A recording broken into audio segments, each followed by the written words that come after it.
హైదరాబాద్లో నాలాలు కుచించుకుపోతున్నాయి. ఓవైపు పేరుకుపోతున్న చెత్తాచెదారం, మరోవైపు అక్రమ నిర్మాణాలు. వెరసి నాలాల విస్తీర్ణం తగ్గిపోతోంది. దీంతో చిన్నపాటి వర్షానికి ఇళ్లలోకి నీళ్లొచ్చేస్తున్నాయని ప్రజలు వాపోతూ ఉన్నారు. నాలాల పూడికితీత పనులు దగ్గర నుండి పర్యవేక్షిస్తున్నామని మేయర్ చెప్తూ ఉన్నా పరిస్థితిలో మాత్రం మార్పు కనిపించడం లేదు. ఖైరతాబాద్ చింతల్ బస్తీలో నాలా పరిస్థితిని, అక్కడి వాసుల దుస్థితిని మా కరెస్పాండెంట్ విక్రమ్ అందిస్తారు.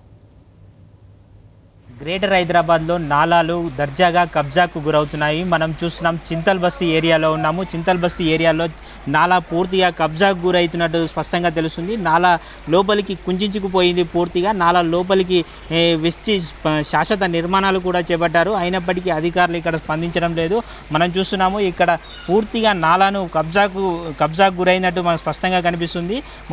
మొత్తానికి నాలా లోపలికి కుంచుకు వచ్చి నిర్మాణాలు చేపడుతున్న అధికారులు మాత్రం పట్టినట్టు వ్యవహరిస్తున్నారు. మొత్తం మీద హైదరాబాద్ నగరంలో 720 కిలోమీటర్ల మేరకు నాలాలు ఉన్నప్పటికీ దాదాపు సగం పైగా నాలాలు పూర్తిగా కుంచుకుపోయాయి, కబ్జాలకు గురయ్యాయి.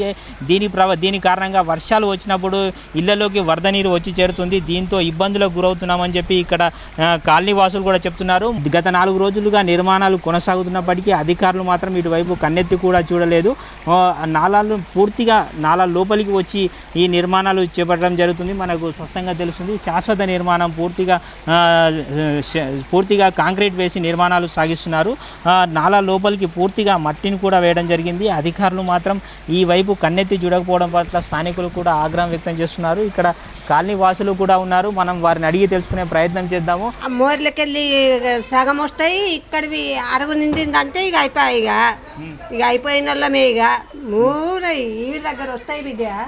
ఇగో ఈడికి గీత ఉండొచ్చుడు, ఈడి దగ్గర వస్తాయి. ఇక సామాన్ అంతా పాడైపోతుంది, బియ్యం పోతాయి, ఇక ఉప్పు పప్పు అన్నీ పోతాయి బిడ్డ.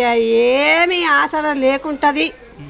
ఇక కష్టపడి చేసుకున్న అన్నీ ఇక ఓగు పాలవుతున్నాయి, నీళ్ళ పాలవుతున్నాయి. వాన వచ్చినప్పుడు మీరు ఇంకా ఎలాంటి ఇబ్బందులు ఎదుర్కొంటున్నారు? మరి వర్షం వస్తే నాలాల్లోకి లోపలికి వచ్చి కడుతున్నారు. మీద బిల్డింగ్ ఉండదు కదా, మీదికి ఎక్కుతాము. ఇక కిందనేమో ఇక నిండిపోతూనే ఉంటాయి, సామాన్ అంతా కొట్టుకపోతూనే ఉంటుంది. ఇక మేము చాలా ఇబ్బందులు ఉండం బిడ్డ, ఇంతంత ఇబ్బందులు లేము. ఇక చెత్త చెదారము, డ్రైనేజ్ పొంగడము, వాటర్ బోల్ బయటకు వెళ్ళవు. అసలు నైట్ భయం ఉంటుంది. మొత్తం టెన్షన్ వాతావరణం. ఇంట్లో ఇప్పుడు నీళ్ళు వస్తే చిన్నపిల్లలు ఉంటారు, అందులో సామాన్లు ఉంటాయి, అన్ని కొట్టుకుపోయే ప్రాబ్లం ఉంటుంది అంతా అని. నాలాలు కబ్జాకు గురవుతున్నాయి చూస్తున్నాము. మధ్యలో గోడ కడుతున్నారు. మీరు ఎవరైనా అధికారులకు ఫిర్యాదు చేశారు?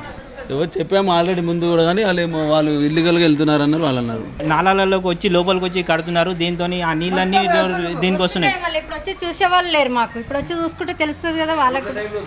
ఇట్లాంటి టైంలో రావాలి. ఇప్పుడు కాలువలు ఇల్లు కడుతున్నారు, ఎవరు చూడాలి చెప్పండి? మేము పోయి అడిగితే వాళ్ళు గమనుంటారా? ఇక గొడవలు వస్తాయి మా పైకి. వచ్చే వాళ్ళు అడగాలి. ఇప్పుడు విజయక నిలబడ్డది కాబట్టి ఆమె వచ్చి మాట్లాడాలి మాకు. కాలువలో ఇల్లు కడుతున్నారు, మళ్ళీ మీరు ఏమంటలేరు? ఒక్కదంటే మొత్తం కాలం ఇల్లు కడుతుండ్రు. మొత్తం మేము ఇంతంత వచ్చి రాత్రి మొత్తం సామాన్ బియ్యం అన్నీ కొట్టుకపోయింది. మాకు మొత్తం కాలువలు కట్టేసిండ్రు. ఇంకా మాకు చాలా ఇబ్బంది అయిపోతుంది. గ్రేటర్ పాలకుల మాటలు కేవలం నీటి మూటలుగా మారుతున్నాయి. నాలాలను శుభ్రం చేస్తున్నాము, నాలాలు కబ్జాలు గురి కాకుండా చేస్తున్నామని చెప్తున్నారు. నాలాలపై యథేచ్ఛగా నిర్మాణాలు చేస్తున్న అధికారులు పాలకులు పట్టించుకున్నట్టు వ్యవహరిస్తున్నారు. ఇది పాలకుల సపోర్ట్తోనే ఈ నిర్మాణాలు జరుగుతున్నాయా అనుమానాలు కూడా వ్యక్తం చేస్తున్నారు కాలనీవాసులు. మొత్తం మీద ఈ నిర్మాణాలను ఆపితేనే వచ్చే వర్షాకాలంలో నీళ్లు తమ ఇళ్లలోకి రాకుండా ఉంటాయని చెప్పి ఇక్కడ కాలనీవాసులు చెప్తున్నారు.